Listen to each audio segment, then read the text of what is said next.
you got to find the right person to do that. And the person has to understand your company culture in Germany, and also has to be curious about, how does the American culture work, and how do I sell a product?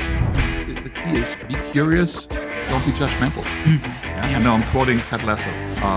Management that I meet now that are expats, the ones that are here and that are liking it, they're taking on a lot of the American traits. Welcome to the Westbound podcast. My name is Matthias Oertzen, founder and managing director of the Oertzen Group. Each month we bring you international business leaders to share their personal and professional journey in North America. Thank you for spending time with us. And now let's get to it. Welcome to the Westbound podcast, where we serve the European business community. I'm really excited about today's guest. The guest is Dennis Wagner. We will be speaking about his way to the United States, about his business, since he is the president and CEO for Bestar Steel, and his engagement in the German community. Welcome, Dennis. Thank you. Thanks for having me. Yeah, absolutely. So we just had a nice lunch. We talked about all kinds related, also Borussia Mönchengladbach, which you're a big fan of. Yes, absolutely. Yeah. And well, let's start at the beginning. That's always a good place to start. Tell us a little bit about you, how you came to the US, how long you have been here. Well, when we arrived in 2001, in summer of 2001, we had a 3-year contract with an option to extend it for another 2 years. And I do remember it was interesting, the first German-American Chamber of Commerce gala that year. And it was funny because you introduce yourself to other people and everybody's asking you, so how long have you been here? And you're saying 3 months, 4 months, 5 months or something. and people looked at you a little funny. And today I'm looking back at 25 years in Atlanta. So it's I've been rounding up in the last few years, but my wife has always been correcting me when I was saying last year or 2 years ago, we've been here for 25 years, but this year it's actually been 25 years. 25 years in Atlanta, yeah. In Atlanta, Georgia. Yeah, long time. Always like Atlanta, Georgia? Or? Always, yeah. I don't know why, Okay. but it's like the opportunity came to go to Atlanta, and we both, my wife and I, we never had any regrets that we picked Atlanta. Yeah. We love Atlanta. It doesn't really matter. It's not a perfect city, clearly not, but we like it, and we've seen it change and develop and progress in the last 25 years.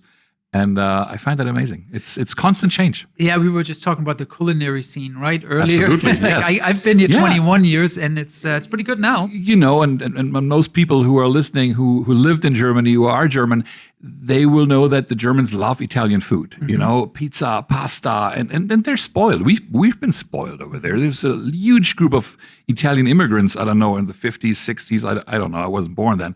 But we were spoiled with really good food. True. And then you come to Atlanta, and after this first round of Mexican and burgers and barbecue, you kind of want to go back to what you're used to. And then you realize it isn't there. That's right. All we had, and it was like, heavy pasta with meatballs, red sauce, a lot of that.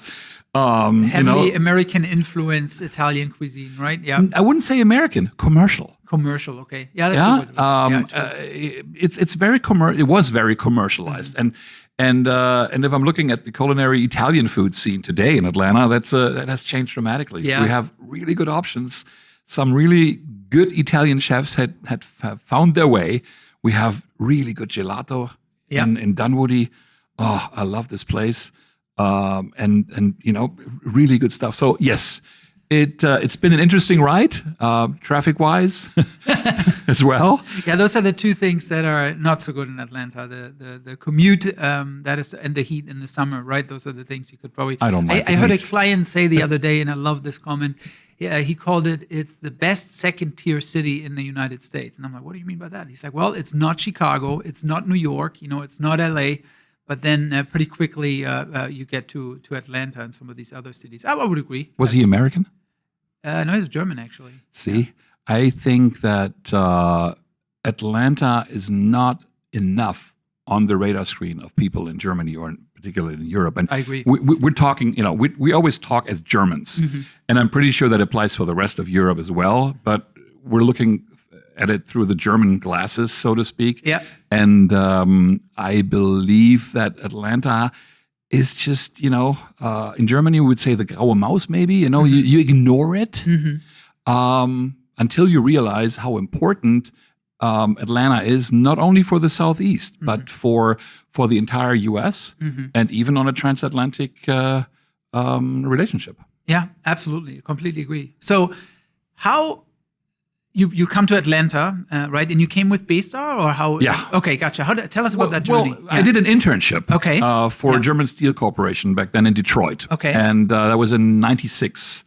And these guys received an inquiry from a saw manufacturer, a company that made industrial saw blades.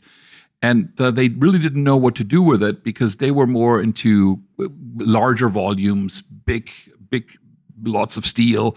And they said, well, the saw blade stuff, this is something for you guys. And you guys didn't mean anything to me because my dad was the CEO of the company in Germany, but we didn't have any ownership. I just basically piggyback rode on the relationship that he had, and that's why I ended up with the steel company. Okay. And so I took this inquiry and basically just sent a fax to Germany and said, here, for you. Yeah. But then later I realized and talked to my dad during these 6 weeks in Detroit. I said, why are there no customers, or are there any customers in the US? And if not, why? He didn't have the answer. So I started copying the Thomas Register. And for people our age, we remember that this was a huge book, or a bunch of big books with manufacturing companies and addresses.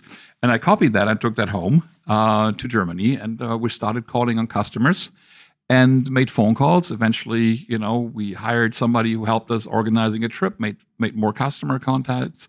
We had first orders, and then visited the US, visited customers, came back, and we realized if we want to be successful, we have to have a constant presence here.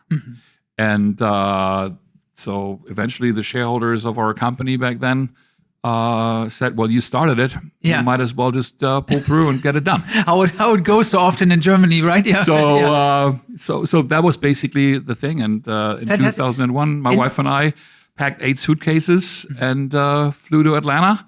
Those 8 suitcases never made it, though. Oh, well, they made it a day later, but I was glad we didn't have to haul them from the airport to Buckhead. Okay, gotcha. And so super interesting. So your dad was the CEO of Bestar at the time, or was Yes. this a different? Okay, gotcha. Yes. Yeah. And you were doing an internship based on his relationships, and then immediately provided value to your dad by opening the US market pretty much. I guess you can say that. Yeah, that's amazing. That's incredible. And now you are in his seat, so to say, correct? Yeah, I have 3 seats. 3 seats, okay. The company expanded. That was a big thing. I mean, for a German SME, a small company, we had, I don't recall, but I think we probably had like 20, 30 people in Germany back at the time, to take a step and explore a completely new market in a different language and a different culture. Having not any money that you would invest and waste. Yeah, you want to spend every euro, dollar, or back then it was Deutsche Mark. You want to spend it wisely, and so there was very little room for error. And so we started a business plan and we executed. And yes, today we have locations here in Atlanta. We are still in Remscheid, Germany, which is somewhere close to Cologne. And we have a facility in Hong Kong. And I have another office, a gentleman that works for us in Osaka in Japan, and then in Sao Paulo, Brazil. Wow. And so we're trying to cover the world with these with this setup. And so I'm not sitting in one chair, I'm sitting in multiple chairs. Yeah. So you travel quite a bit, I'm assuming. Yes. Yeah. Delta loves me, I would say. I hope they really do. So if somebody from Delta listens, I love you too. Awesome. That's great. We had Katrin König from Delta Vacations here. So that was very interesting to learn more about Delta. I'm an avid Delta customer myself. So, don't, if we're truly honest, we really don't have another choice. True. But it's a good choice. It is. It has become a really good choice. Yeah. I mean, you've been here for many years. But I only know it as a reliable partner. You may have known something else. yes and no, but if going back, the first few years that was interesting. The first few years when my wife and I traveled back to Germany, we were of course flying Lufthansa. Yeah. And we were going home to Germany. When Delta started the flight between Atlanta and Düsseldorf, which is the area where my wife and I are from, I think that must have been the time when things changed a little bit, and then we fly home to Atlanta on our home carrier Delta. Yeah. And I think the product has just constantly improved. And yes, especially in Germany, we still talk down on American airlines. But to be honest, I think sometimes we're not playing this very fair. There's been a lot of upgrades, and the service and the technology that American carriers have invested in, and they make travel a lot easier than it is in other parts of the world. So yes, I like Delta. I like the product, and I'm not getting paid to say that. Yeah, that's good. Well, I'll take the money. I mean, if Delta wants to become a sponsor of this podcast, we can do it. No, but interesting. And so, tell us a little bit more about the products itself. So we talked about saw blades earlier, right? But it's called Bestar Steel.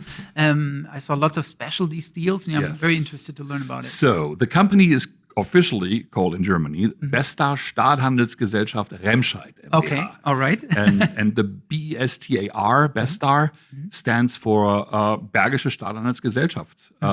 It's the region where the company is from, and until I want to say the early 2000s, we had a lot of customers in the greater region. They were manufacturing industrial saw blades, circular saw blades, and industrial knives.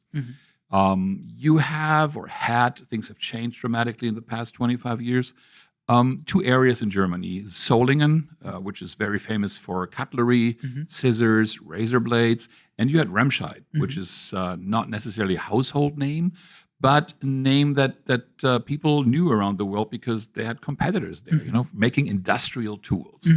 And so that was the history of the company, always focusing on the particular side of this business, industrial tools. And this is what the company does until today, but with a much broader and more global view and vision. We're selling steel from manufacturers of cutting tools. Interesting. Okay, so and this would be for like tool holding and like the drills or like, no drills. Okay, no drills. So everything that goes into a machine. Okay. If you look at the U.S. housing market, for example, you see that there's a lot of 2x4s or 4x6s that are being used, and they are manufactured in a sawmill. And the sawmills use circular saw blades, which are made by our customers. Interesting. Example. Okay. So it goes into those industrial cutting, metal cutting as well. Metal as well. Cutting. Yeah. Okay. But in North America, wood is such a predominant equipment, and it needs to be cut because trees don't grow the way we can put them into housing. Yeah, absolutely. Yeah, interesting. And then, so tell us a little bit about your global footprint, which I find quite interesting. Okay, I make the connection between Germany and the US. I'm assuming the US is a big market for you since there's a lot of wood manufacturing. So is the Hong Kong and the Japan location, are those sourcing related, or are they also markets where you sell? Both, yes, sourcing and selling. So Bestar is selling steel into various areas. Not only wood. Wood is a very important part of our business, but we also sell into the food industry. If you go to a grocery store and you get some cooked ham and get that sliced. So for deli slicing? Deli slicing blades, for example, for cheese, that's a big part of our business.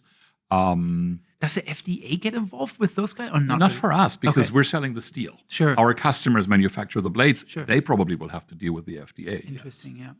Yeah. Interestingly enough, we haven't found a customer for these deli slicers in the US. They're all made in Europe. There's one American family owning European businesses, but interestingly enough, we have not identified anybody here, although the market is huge. Yeah, So got to be imported, like so many other things. True. And metal cutting, you mentioned that, but also paper, cardboard cutting, because the box also needs to come into a certain shape. Also agriculture products, tiller blades, marble cutting. Did I leave out recycling? I think is also I need to mention that. Little plastic that needs to be made that needs to be cut and then eventually will be melted into something. Or we also supply steel for cutting tubes, which is metal, but also steel for cutting off the little plastic or rubber that stands off when you manufacture tires. So it's a vast group of different niche products that are offered around the world. And we are supplying the steel to make the tool. Very interesting. Yeah, we actually have one client. They sell cutting blades for foam. They're also metal blades. And then a big business for them is to actually refurbish these. You want to introduce me to them? I'd be happy to. Yeah, no problem. I'll make the introduction after this podcast. Yeah, very interesting. Cool business. Tell me a little bit about your first experiences in the U.S. Specifically, so you're an expat or a transplant. I would still refer to myself as an expat. It's still cooler to be an expat. Okay, good. Okay, you're still an expat. You have that, but at the same time, you're setting up a business. You're investing. You're hiring people. There must have been a lot of lessons learned. God, yeah. Where to start, right? Where to start? I think that's a book, and how much time do we have? I think the most important thing, if you want to summarize this, is when you come from a country like Germany. I was 28 when I came to Atlanta. You know a lot of things. You have your life. I didn't have to leave. I wanted to leave, and I was not as adventurous back then as I am today. I have to say that. I come from a smaller town, I think 80,000 people until today, called Velbert, which is in between Düsseldorf, Wuppertal, and Essen. I'll be in Wuppertal in 2 weeks. I hope it doesn't rain. It will. And probably. Yeah. So, my dad was a local politician. I was very much involved in working in charity, in organizations. So you have your life kind of cut out for you. Things are like on autopilot a little bit, and then suddenly this America thing happened. Again, we wanted to stay for 3 years, maybe extend for another 2, and now it's 25. So that it wasn't plan. It was never the plan to leave and never come back. But what I learned really is that you arrive here, and I think you need to ask more questions than you should provide answers. Because arriving in America, for many people, it seems to be Americans look the same. We eat similar things. There's so many similarities, but yet there's so many differences. And things are different here. Things work differently here. And nobody has asked me to come over to America and explain how much better we could organize this in America and bring the German perspective, because it's working. Yeah. So we came here and asked questions instead of being judgmental, I guess I want to say. Yeah. We were curious. And I think until today, I think the key is be curious, don't be judgmental. Yeah? I know I'm quoting Ted Lasso. For those of you who know that Apple series. Yeah, I know. But I think that's an important part, and that has changed. Or no, it hasn't changed, but it has changed me to be more curious. And then I started to become even more curious. And then in 2010, we incorporated in Hong Kong, which was, even more interesting and even more different, more apparent different, but different. And I was curious to find out more. Yeah. To travel, to work with new customers, work with new cultures, and predominantly ask questions. If having experience with the Asian cultures, right, and with the U.S., like and the German one as well, what are some of the differences? What are some of the glaring ones? Well, between Germany and America, I think I would summarize it always as the Nike attitude. Just do it. We in Germany have a tendency to want to get this right from the get-go. I don't even want to say we overthink things, But we clearly have the tendency to sometimes miss the boat. We're trying to make it right, and then we miss opportunities. In America, we are more about just do it. What's the worst that can happen? And I've become a very big fan of this what's the worst that can happen attitude. You need to have some confidence in your capabilities and your abilities just to try something and then and see where it takes you. And I think that's a big thing. We have in Germany we have a big need for safety and security. And in other countries, now bringing this to Asia, where people start from a different platform. They don't start at this very high level of wealth, for example, and healthcare and safety. There's less to lose. So they're all more inclined to try something and try to become successful. Whereas if you are already in a safety net, you are less likely inclined to try something new. Yeah. Because it's good where I am. Yeah. Not that bad. Yeah, I've totally agree. Also, I see a tendency in Germany right now. I think it's not even that a lot of times we're now looking for safety or making sure this has all been planned through really well. I think part of it also has turned into procrastination, where it just turns from one thing to the next, and then eventually just the buck gets passed on, and we don't start anymore. I see this on. There's no need. Yeah. Yeah. If you look again here at the U.S., you have to do something.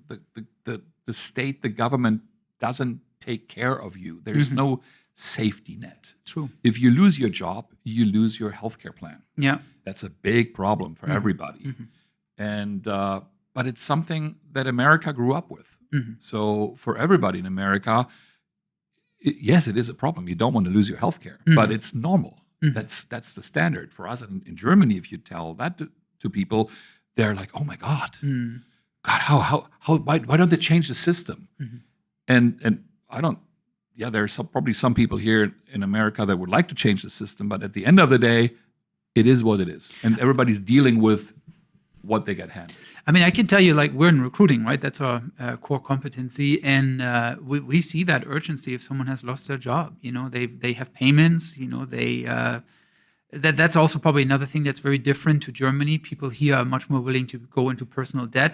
So they may have a college tuition, right? And they have everybody has a mortgage pretty much, Germany and here as well.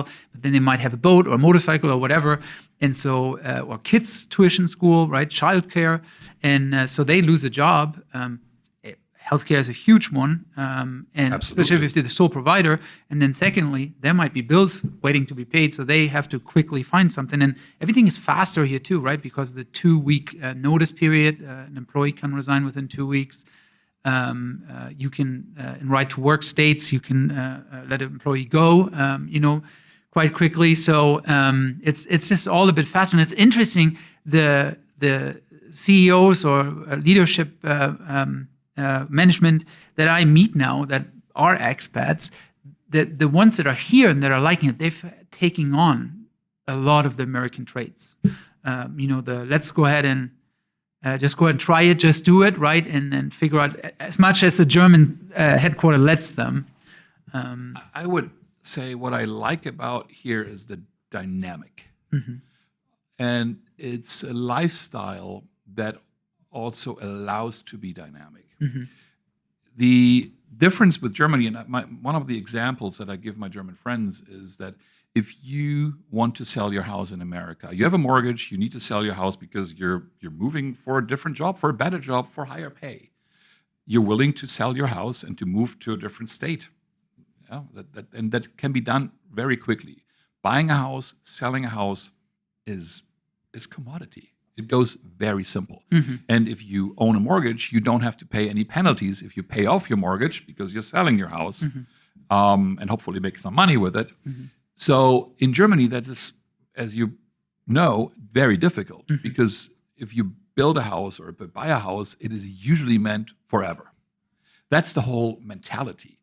You have a mortgage that is maybe also 30 years, but legally you can only fix the interest rates for 10 years, if I recall. Yeah? That's correct, yeah. And if you have predetermined payback days and times and years. So if you think you're going to get a bonus, you say, well, in the second year I can make an extra payment towards my mortgage.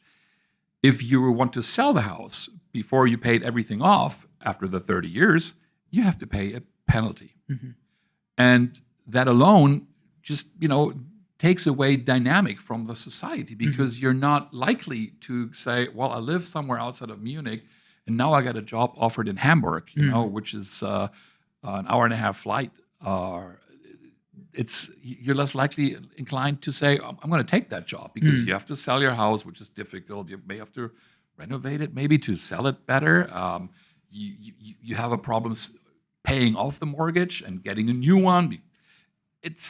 Things are built for eternity, but I think the time around us, the things around us, have developed into a new dynamic. And I believe in Germany we're having the problem to cope with this, with the dynamic that's left and right of us, and we're in the middle dealing with how can we speed up things? How can we cope with this this change that is happening around the world? Yeah, absolutely. I mean, there needs to be major reforms, probably coming from politics, in all kinds of regards to. Yeah, but the society needs to understand that. I don't think politics. That's what I like here. Is politics is not part of your daily life. True. Yeah, you discuss it nowadays, but 20 years ago, politics was not really a hot topic. In Germany, we talk a lot more about politics. It's a social standard to talk about politics. Here, it's we talk more about it than we did 20 years ago, but it's still not a daily subject. It doesn't affect our daily lives. And again, the same thing. What you hear when you go to Germany, we both have this. I go very, very frequently. Every month, you do the same. As I just found out, so many people ask us about politics in America, and what is important to understand is that everybody in America wants to get up in the morning and make a living, make money, and hopefully after a year or two is better off than they were a year ago. It's more making your own dream come true. And you don't look at any government to help you with it. Yeah, I guess the life, liberty, and the pursuit of happiness that really is still well into life in the U.S. And you can drive this yourself, and I think that really helped. It's not for everybody. If you want to depend on something because it gives you a security blanket, that's totally okay. We deal with expats a lot, and it's literally 3 to 5 years is kind of when you see if someone will adopt to the system. Absolutely, and it's the 5-year thing. Yeah, yes. Yeah. We have, and we affectionately within the Oertzen Group, when we deal with people that have been sent as expats, we call them fresh off the boat. And that was already 20 years ago. It was the same thing. Fresh off the boat, yes. Yeah, and so you kind of get a sense of this person, and if they like it or they kind of keep fighting the culture, keep finding the missing guardrails, that German society kind of provides. So, and then they ultimately go back, like often the case. What I like about living here is that I have the opportunity to go back and travel and go somewhere else. I mean, I really enjoyed, and I truly still enjoy, to have our airport here, which is probably still the largest airport in the world when it comes to traffic and passengers. We're getting about 104 million passengers per year that are moving through Atlanta. We can go pretty much anywhere in the world, and depending on the time of day, it's a 35 or 1 hour 35 commute to the airport, but we can get there and we can explore. And I think you need to develop this, again, the curiosity, and also compare and say, or not compare, but look at Germany and look at America, and you got to be able to enjoy what all these countries and cultures bring to you. Yeah, and that includes my time in Hong Kong. I spent a very, very long time between 2012 and 2014 in Hong Kong. And I love the city. I love the culture over there. Things are less than perfect, and have developed in a different way. but it's still a very lovable city and culture. But you have to approach it with an open mind, be curious, and you need to be open to absorb all these things, all these things you see, you smell, you hear, and that happens. Or that applies for me in Germany, in Atlanta, in the US, and in Asia as well. Yeah, and also, I mean, what has to be said, the US is so large, and you can have such a different experience. I mean, you can end up in New York City as an expert, right? Or you could be ending up in Kansas somewhere, right? Or Nebraska. I'm not saying that one is better than the other. What I'm saying is that depending on who you are, your experience can be very negative or very positive, right? Because it's just a very different place if you are in Nevada or you go to Oregon or you're in Georgia. So it really depends on what kind of experience you have and where you go. I don't think I would have stayed this long if we had decided to move to New York City. Probably not. And the same thing, it probably applies to the West Coast. Lovely to visit, but we are very, very happy that we picked Atlanta. Yeah. Also a great German community, which is a good segue actually into some of your other activities. I mean, what's really helped me is, being able to stay. I mean, honestly, I want to say this too, so it's on record. It's a pretty privileged perspective that I'm presenting here. I mean, I am an expat or now a dual citizen, right? But I get to travel to my Heimat, as we call it, on a quite frequent, get to see my family, which is still there, right? So I get to really enjoy the best of both worlds. The best of both worlds. Yeah, that's right. And so I just want to acknowledge that real quick. That's pretty privileged. Yeah, absolutely. Yeah. And but what also I like about Atlanta is that you have this large German community, right? If you wanted to go to a Lutheran or a Catholic church, that's German, you could do that, right? If you wanted to be part of a Stammtisch, you could do that, right? If you want to only deal with German CPAs and attorneys, you could probably do that too, yeah. So Who wants that? That's right.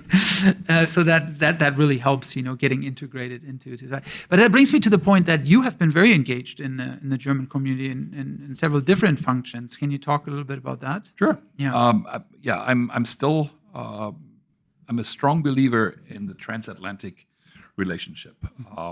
And of course, I'm trying to play my part as a German who came to America 25 years ago. And I always felt that I wanted to help and support in the German-American business community. And so one of the very first things that I did when I came to Atlanta, and we got the office operating and running as a one-man show, plus my wife, who helped out in the first few months and years, until we had a daughter, we signed the application to become a member of the German-American Chamber of Commerce of the Southern United States, the GACC.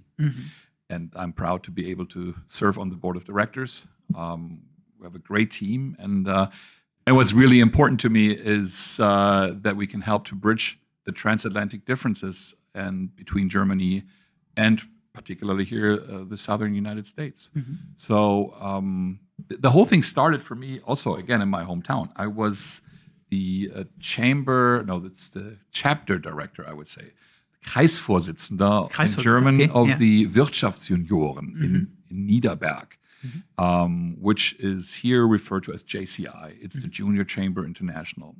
And I made so many great friends and relationships in the 2 years where I served as the chairman before I moved to Atlanta. And I learned how to utilize the chamber network, the IHK-Netzwerk, that is the German chamber network, which is the sister organization to the AHK, the German Chambers International. And if you utilize it, if you get involved, you can actually take advantage of what it is offering for your company. And so with that mindset, I came to Atlanta and I became a member of the German Chamber. Plus, the German Chamber, in the whole process of setting up here, of our site selection process, the chamber had been really, really helpful. And so a little bit of paying back what they had done for us and for me, and likewise continuing this, my engagement in the organization, albeit on this side of the pond. That was a quick signature. It wasn't a lot of money to spend, and I've been very active in the organization, in the community, because I really believe it's a strong group of people. It's a strong organization that provides phenomenal network opportunities and helps companies like us. Bestar isn't it's a small company. We have 15 people here in Atlanta, with answers to questions. And you have a lot of questions when you come to the US. Yeah, the chamber is really great for us as well. We're members, and we very much enjoy the gala. The big event where the who's who of the German community is getting together, so to say, right? Well, what I really enjoyed was the networking opportunity. Yeah. Nobody has waited for Bestar in America. Nobody has ever waited for Dennis Wagner or Wagner and my wife Mika to arrive here and say, "Hi, finally you're here." So for us, it was about getting to know people, getting engaged in the community, and understanding what's happening here. And this has been a really good opportunity for us to meet people, to find, as I said, answers. And you have a lot of them. What do you do tax-wise? Who's a good CPA? Sure. Everybody in America offers services. Well, that's an interesting story because in Germany you have the system that you can trust your plumber, because you have to have a degree to become a plumber. Not everybody can be a plumber. Here, everybody can be a plumber. You can be a plumber tomorrow. I can be a plumber tomorrow. I might with AI. Yeah? We'll see. I have zero knowledge on how plumbing operations work. Yeah. But everybody can do that.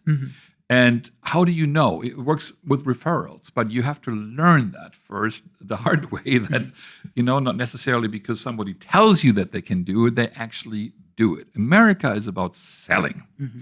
And everybody learns very quickly how to sell themselves and make money. Yeah, that's very true. Yeah, that is absolutely true. The speaking of the differences, the cultural gap, between, I've been here 21 years, you 25, I think, 28, something like that. And so looking at the cultural gap, I haven't seen it shrinking. If anything, I've seen the cultural gap, the understanding for each other, right, on both sides of the pond. If anything, I've seen it stay the same, if not widen a little bit. Whereas at the same time, I mean, you have, you can have a video chat, right? You can call people now. Like, I don't know if you remember the times of calling cards, but when you had to call but I mean, it's a long time ago, right? But it's very easy to get a hold of someone in Germany now, right? It is, there should be a lot of communication happening, but it still feels like that if I talk to a German prospect, they know relatively little about the US market. And if you speak to the average American, they know relatively little less than the German about Germany. Do you see it the same way? Or? Yes, absolutely. Because, I mean, we live in our little hemispheres, and we're busy enough dealing with our own little hemispheres. But I do agree that airplanes have made the knowledge about each other a little bit, greater than it was before.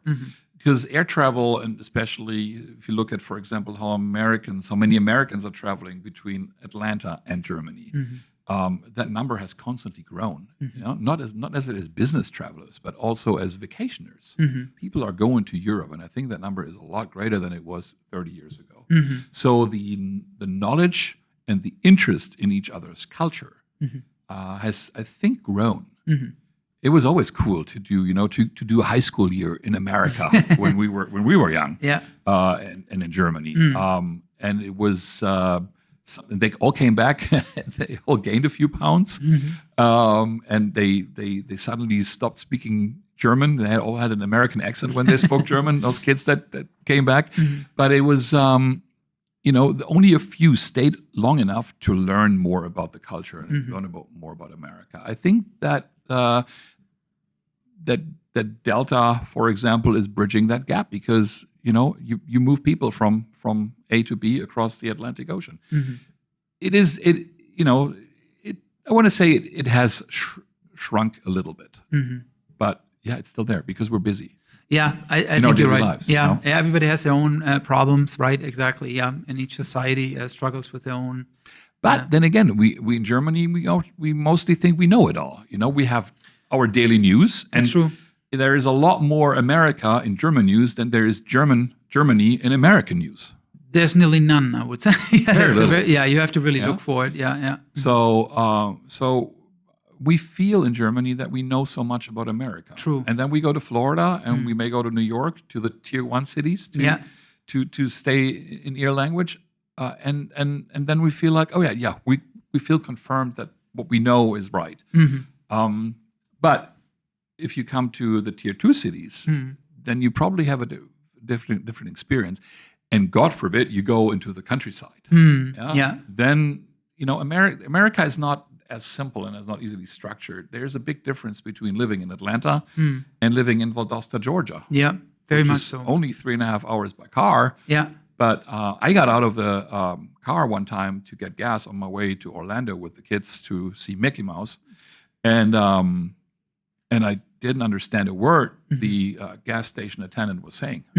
It's a whole different world out there. It is a whole different world. Completely. Yeah. And how should you know about it if you live in Europe? Yeah, you wouldn't. No, I completely agree with you. So again, you need to be curious. You need to be adventurous to get out there and explore, and that shortens or makes the whole information gap smaller. Yeah, and vice versa. I mean, often the Americans get blamed of being ignorant and how can you not have been out of your country and all this kind of stuff. I mean, this country is so huge, right? We live in Atlanta. You go to Florida, that's a completely different area than where we live, right? You go north into Virginia or like Appalachian mountains, right? That's very different than where we live right here, right? Like you fly to the West Coast. It's a huge country. So in fact, we have this a lot in our executive search assignments, right? Often we get hired for, finding a spread of relevant candidates to the position. But a big part of the assignment is to find someone who's culturally compatible, or where the chances of cultural compatibility open-minded. are heightened. Yes. Yeah, exactly. Yeah, it's not just open-mindedness; it's understanding how different. Like, so for example, a good indicator is always, I think, only a fourth of the U.S. population has a passport, right? So it's never less. Is that still the case? I'm pretty sure. Those numbers are still correct, but we can check them. I'm really curious to see, because I know that this was definitely the number many years ago. Yeah, I just have the feeling there's more and more people traveling. I don't think so, especially when they're retired. Yeah, I think there's probably more people, the same people traveling. Maybe the travel has gone up, but I think the numbers are still pretty accurate. Yeah, but we can look it up. I find it interesting because recently I've been running into more and more Americans that are participating in river cruises. And I think they start at the Danube, so either in Austria, and then they make their way up into Germany through Passau, and then they go through the Main-Donau-Canal or some channel, and end up on the Rhine and go into the Netherlands. And you have to really keep in mind that Americans don't have that much vacation days. Yeah? I think in our company we start, I think, with 15 days because we have so many internationals who also want to visit their family, so they need vacation days for that. If you want to attract internationals, that's a big part of the package. Yeah, but and by the way you're saying it, you're insinuating that's actually quite generous to start with 15 days. Whereas I think so too. It's not the only part of our generous benefit package. Sure. Yeah, I mean, I have a unique insight into benefit packages because of and it is generous to start off at 15 days. And we cover healthcare for our employees. So that's all these important parts. It's important to understand in Germany that they have 30 days vacation per year plus all the holidays. So they get to travel a lot more. True. And so that's why I think many Americans travel when they're retired. Then they have the time. They hopefully have saved the money, and now they want to explore. And that's what we're seeing on many of the flights to Europe. Yeah. One thing that I have seen in regards to the cultural gap is many of the businesses that are now coming to the US, and I mean, there's a lot of factors going on right now in Europe that why I believe we're seeing a lot more inbound business into the US from the German business community. I mean, you have geopolitical risk, right? You have political undecisiveness, I'm going to call it, high taxation. So there's a big.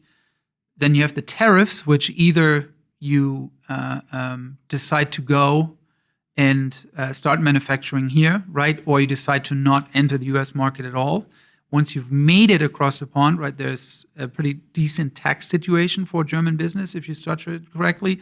So we're seeing a large influx of small to medium-sized businesses from Germany actually coming, more so than before, I would say. And what I see too is like they're very prepared. They're asking a lot of good questions. It's a lot of, hey, we understand this is not our home market. Who should we be talking to about this? Who should we be talking to about that? Less so than, say, 10 years ago, where you often had people that are like, hey, we know what we're doing here. We're going to come. We're going to show the Americans how car parts are made, or whatever it might be. So I was interested to see that over the last 2 years, how more curious the prospects really are.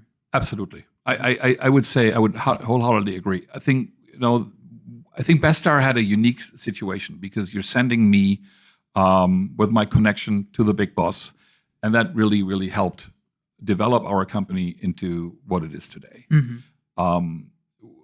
I was obviously curious enough to deal with all the different things that were, coming our way, and the same applied for my wife. She was a flight attendant, and she was used to different cultures and spending time in different countries in the world. Not everybody is cut out for this. So, but you can prepare yourself if you're a business. You got to find the right person. You got to ask the right questions. I think you're actually really unique. I can tell you from my experience that when expats are sent to set up the U.S. subsidiary, I mean, I don't have the statistics, and I don't want to get fact-checked again, but I would assume, shouldn't use that word either, but my guess would be that the failure rate is quite high, just based on the individuals that I deal with. Like, because it's you're doing two things at once. What you're doing is you're letting a person assimilate to a new culture, new business culture, personally and professionally, right? Plus, while you have the backing of a mothership or the company at home, it's a startup. I mean, you would probably sign this. It's a complete startup. You have to think out of the box. Yeah, starting from scratch. Nothing in the. I had to buy a pencil basically to start. Yeah, you start with nothing. Yeah, so that's what we see is you either pick someone, find a new CEO that has been here, has already gone through the personal and professional cultural assimilation, right? But speaks German, for example, and has the business acumen to take your business and then make it something, right? Go through that startup phase again. There's also different personalities that are useful for startup or not. Or you find what we call the cosmopolitan American, someone who does have a passport, someone who is interested in European culture, in German culture in specific, and preferably has in the past actually shown that they are able to communicate with the German headquarters, deal with all the tensions between a U.S. subsidiary and a German headquarters, which that's quite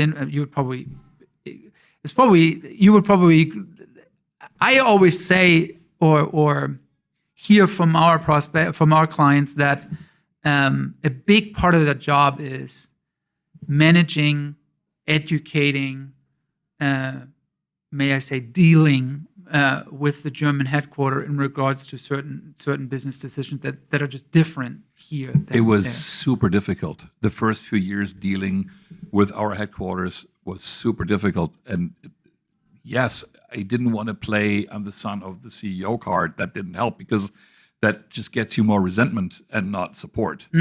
But we managed through this, and we cut through all these problems. And you're absolutely right. I think it is very, very difficult to find the right person. Exactly for the points you just mentioned. There's so many things that are happening, and mostly people, it seems like companies are sending the people who they can spare. That's so true. Or the best performer. I've seen this a lot. Yeah, but that's the thing. The thing is that you don't really know if that's the right guy or the right gal. It is.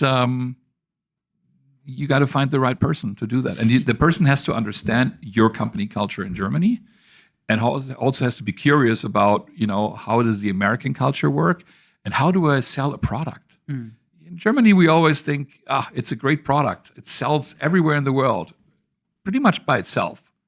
Now I'm going to take it to America, and if I'm successful everywhere, then I'm successful in America too. But as always, life has been working well here in America. It's been going okay, with or without our product. So what do I do to make sure that America wants my product?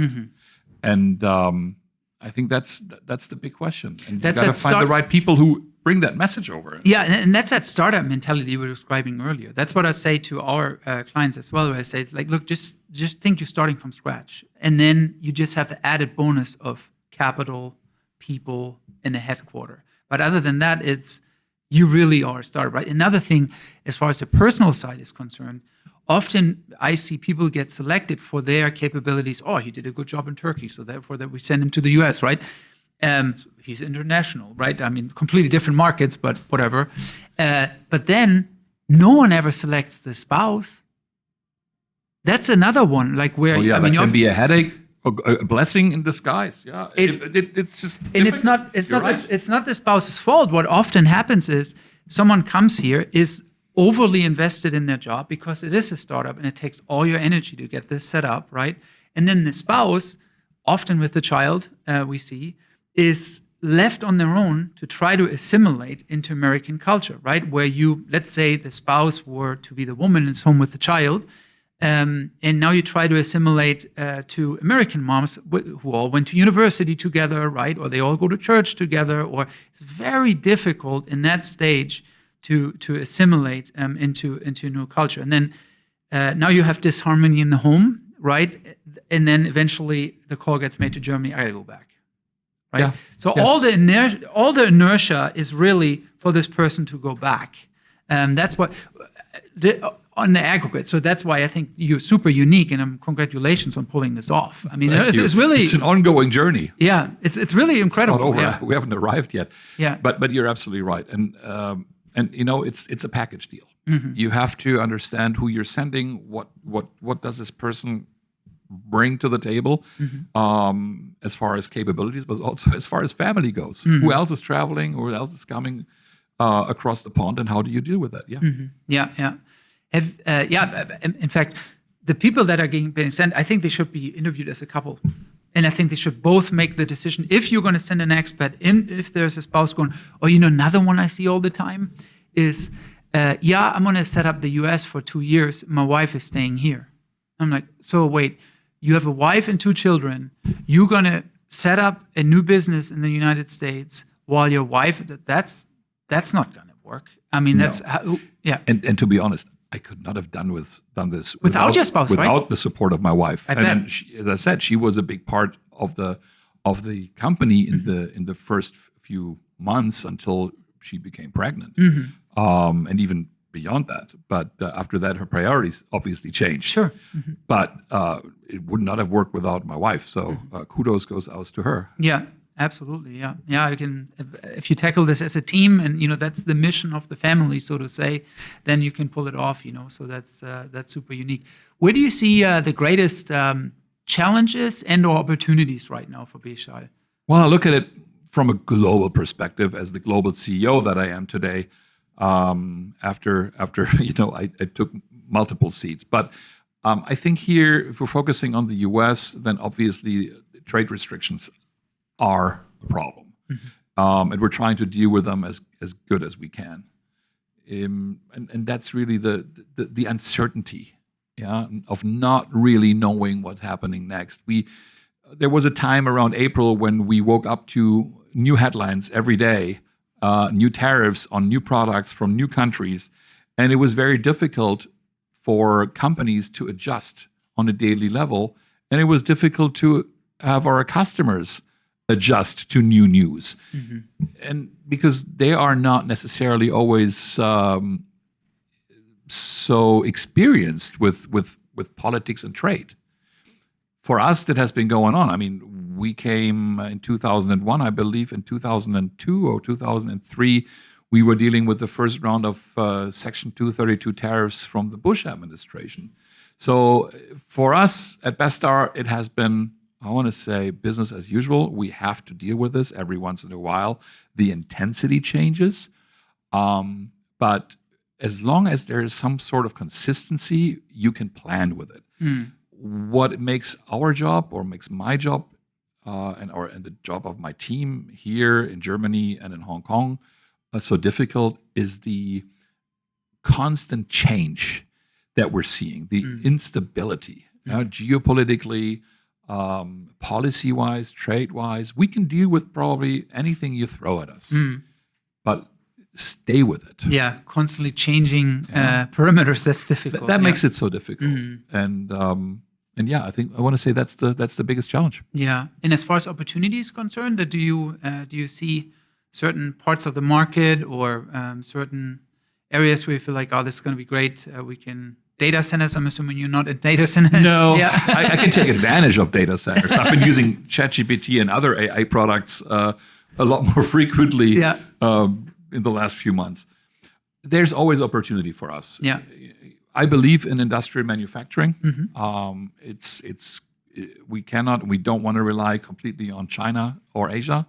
So there are opportunities for Bestar in Europe, in America, in South America, all over the world. And if we're a small company in a niche market, so we can adjust to what the market needs, and that makes it a never boring process. Yeah, sounds super interesting. Well, Dennis, I think this is a really great conversation. It was awesome to learn more about you, about your company, about your community involvement. I really appreciate you coming and talking to us today. Yeah, thank you for your time. Thanks for the opportunity, and yeah, let me thank again. I mean, you put a mirror in front of me.